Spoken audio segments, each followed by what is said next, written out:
welcome. We are on to block number 8. We're going to be teaching you how to do a front post half double today. I'm also going to show you how to do a back post, just so you know that. And that way you have that skill in your arsenal, but our pattern today will just be the front post. So I've started out with 31 stitches, and we're going to be doing this one 29 across, and it's going to be, again, a half double. So I'm going to skip 1, 2, and insert into the third, yarn over, half double, and I'm going to stitch mark that. Okay, in case you're a little rusty with that stitch, I know we've been doing a lot of single crochet lately. For that, it's a yarn over, push into your next stitch to anchor down, yarn over, pull back through, and now you have 3 loops on your hook. You just yarn over, twist, and pull through all 3.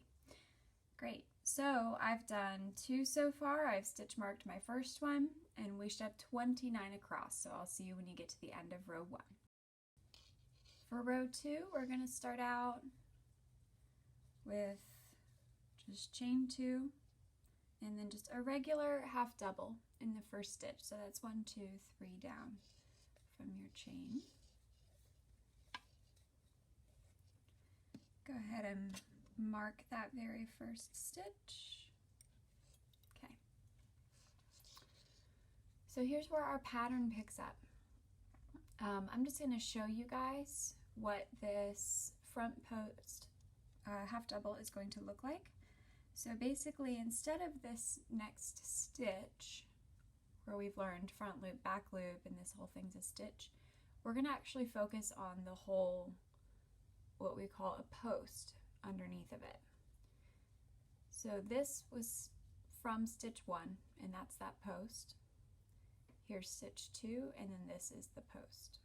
Kind of almost sits like in front of the stitch if you're trying to identify it. So I'm going to yarn over, and instead of going through the stitch, I'm going to actually go right next to this post. I'm going to push through from the front, behind, and I'm going to come out the other side back to the front. And now that post is essentially acting like my stitch. So I'm going to yarn over,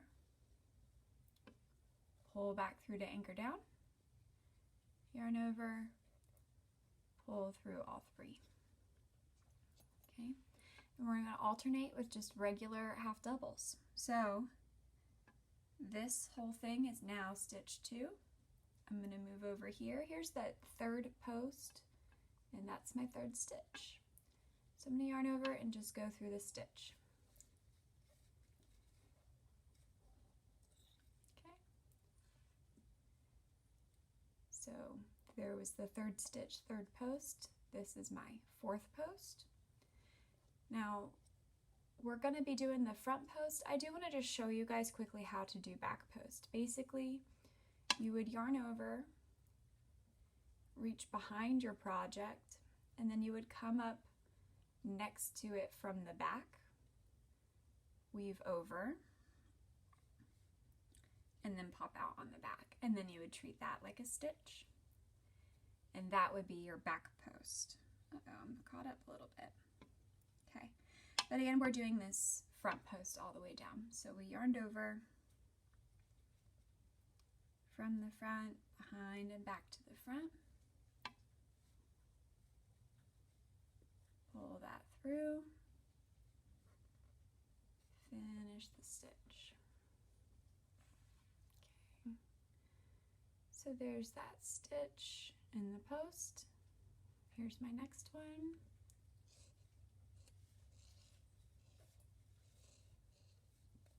Regular. Yarn over. If you're not quite sure what you're looking at, just find the last post that you did. Skip one post and then go into every other.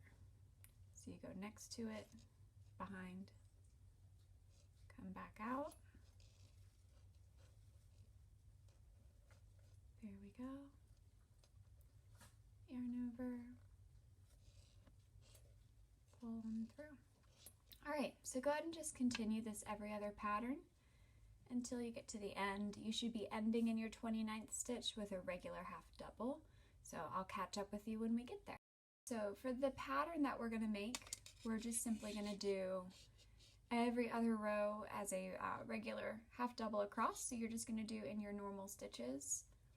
And for row number 3, do half double all the way across. So start off by chaining 2, 1, 2, third stitch down. Okay, go ahead and insert that stitch marker. There we go.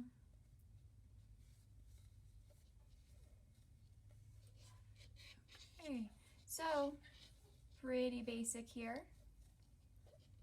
Again, just go all the way down, 29 stitches. I'll see you when we get to the end of row number 3.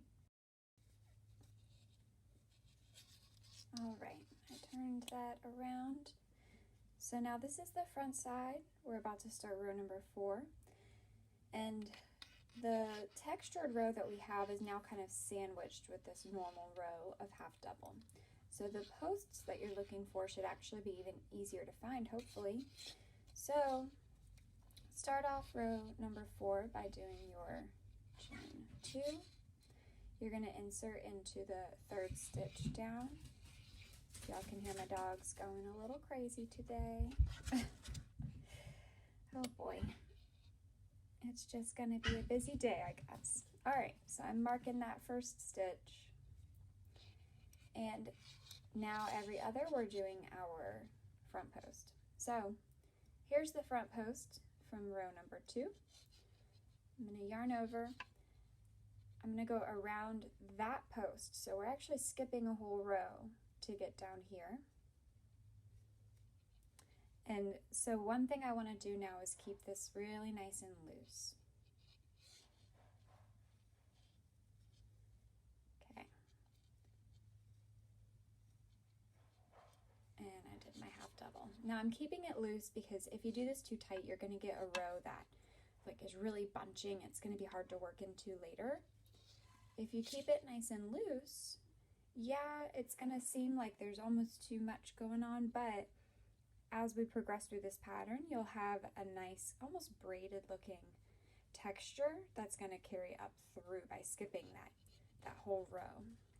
So from the back side, now it might be a little bit harder to tell what's going on. So that was your first stitch. This counts as your, Lilu, this counts as your front loop. You're skipping that. So this is your third stitch. So that was number 3. I've yarned over, and here's the post that I'm going into below. Again, keep this pretty loose. You want to allow for just some natural height to occur, just based on whatever this yarn's telling you. So pull it through the 3, and then again by allowing that loose tension, I have a nice tall stitch here. Okay, yarn over. Skip this one behind, move over to this one.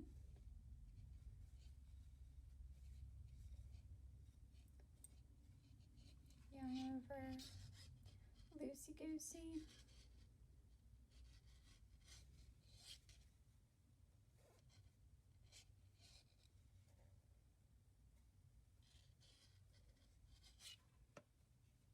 Okay, skip. Awesome. So hopefully you're getting the hang of this. The key here again is just to really focus on mastering that tension. Different types of stitches as you advance through learning all these cool techniques are just gonna, really require you to pay attention to how much tension you're applying and trying to keep that tension pretty even.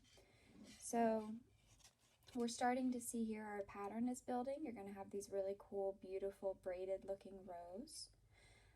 Just make sure that on these front side rows, you're doing every other. And on the back side rows, just do a row of regular half double. So continue alternating that.